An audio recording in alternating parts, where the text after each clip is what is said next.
5 বারের বিশ্ব champion Brazil. Football বিশ্বে এমন কোনো দল নেই যাদের নাম শুনলেই এত কোটি মানুষের হৃদস্পন্দন বেড়ে যায়। পেলের উত্তরাধিকার, রোনালদোর বিস্ময়, রোনালদিনিওর জাদু আর নেইমারের স্বপ্ন বয়ে নিয়ে আবারও বিশ্বকাপের মঞ্চে নামছে সেলেসাওরা। ব্রাজিল মানেই প্রত্যাশা, ব্রাজিল মানেই শিরোপার দাবি। আর 2026 সালের বিশ্বকাপের আগে তাই একটাই প্রশ্ন, এই দল কি ব্রাজিলকে এনে দিতে পারে বহুল প্রতীক্ষিত ষষ্ঠ বিশ্বকাপে এবার ব্রাজিলের সবচেয়ে বড় আকর্ষণ নিঃসন্দেহে নেইমারের প্রত্যাবর্তন। দীর্ঘ 2 বছরেরও বেশি সময় পর আবারও জাতীয় দলের জার্সিতে ফিরছেন তিনি। বয়স এখন 34 হলেও অভিজ্ঞতা এবং ম্যাচের গতি বদলে দেওয়ার সামর্থ্যের কারণে এখনো দলের গুরুত্বপূর্ণ অংশ তিনি। কোচ কার্লোস আনচেলত্তি মনে করেন ফিট নেইমার এখনো ব্রাজিলের জন্য বড় সম্পদ। তবে নেইমারের ফেরা যেমন আলোচনায়, তেমনি আলোচনায় কিছু চমকপ্রদ বাদ পড়াও। চেলসির হয়ে দুর্দান্ত মৌসুম কাটানো জোয়াও পেদ্রো জায়গা পাননি চূড়ান্ত স্কোয়াডে। চোটের কারণে নেই রদ্রিগো ও এস্তেভাও। অভিজ্ঞ থিয়াগো সিলভাকেও রাখা হয়নি দলে। ফলে আনচেলত্তি যে নতুন পরিকল্পনা নিয়ে এগোচ্ছেন তা স্পষ্ট। আক্রমণ ভাগে ব্রাজিলের সবচেয়ে বড় ভরসা ভিনিসিয়াস জুনিয়র। বাম প্রান্তে গতি, ড্রিবলিং এবং গোল করার ক্ষমতা যে কোনো রক্ষণকে ভেঙে দিতে পারে।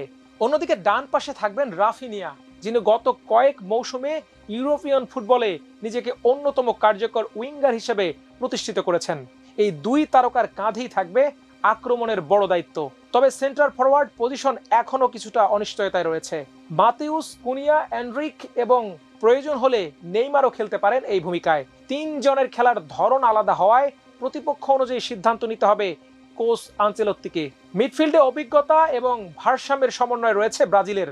ক্যাসিমিরো এখনো দলের অন্যতম নির্ভরতার নাম। তার সঙ্গে ব্রুনো গিমারেস মাঝমাঠে নিয়ন্ত্রণ এবং রক্ষণ দুটোতেই সামাল দিতে পারবেন।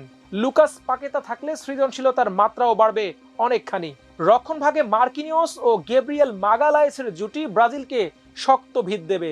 2 ফুলব্যাক ওয়েসলি এবং আলেক্সান্দ্রো আক্রমণেও সাহায্য করবেন। তবে এখানেই লুকিয়ে আছে একটি ঝুঁকি। ব্রাজিলের ফুলব্যাকরা যখন সামনে এগিয়ে যান তখন পেছনে তৈরি হয় ফাঁকা জায়গা। দ্রুত পাল্টা আক্রমণে দক্ষ দলগুলো এই সুযোগ কাজে লাগাতে পারে। আনচেলত্তির সামনে সবচেয়ে বড় চ্যালেঞ্জগুলোর একটি হলো নেইমারকে কিভাবে ব্যবহার করবেন। পুরো ম্যাচ খেলানোর পরিবর্তে নির্দিষ্ট সময়ের জন্য মাঠে নামানো হলে তিনি আরও কার্যকর হয়ে উঠতে পারেন। একই সঙ্গে স্ট্রাইকার পজিশনের অনিশ্চয়তা ও রক্ষণে তৈরি হওয়া স্পেস নিয়েও কাজ করতে হবে তাকে। সম্ভাব্য একাদশে গোলবারের নিচে দেখা যেতে পারে এলিসন বেকারকে। রক্ষণে ওয়েসলি, মার্কিনিওস, গ্যাব্রিয়েল এবং আলেক্সান্দ্রো। মাঝ মাঠে ক্যাসিমিরো ও ব্রুনো গিমারেসের সঙ্গে থাকতে পারেন পাকেতা। আক্রমণে ভিনিসিয়াস, রাফিনিয়া ও মাতেউস কুনিয়াকে দেখা যেতে পারে প্রথম একাদশে। সব মিলিয়ে কাগজে কলমে ব্রাজিল এখনো বিশ্বের অন্যতম শক্তিশালী দল। তারকায় ভরা এই স্কোয়াডে আছে অভিজ্ঞতা, গতি, সৃজনশীলতা এবং ম্যাচ জেতানোর সামর্থ্য। তবে বিশ্বকাপ জয়ের জন্য শুধু তারকা থাকলেই হয় না, দরকার নিখুঁত পরিকল্পনা এবং চাপের মুহূর্তে সঠিক সিদ্ধান্ত।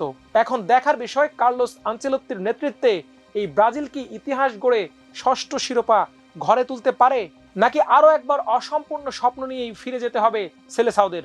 সে পর্যন্ত চোখ রাখুন আমার দেশের পর্দায়।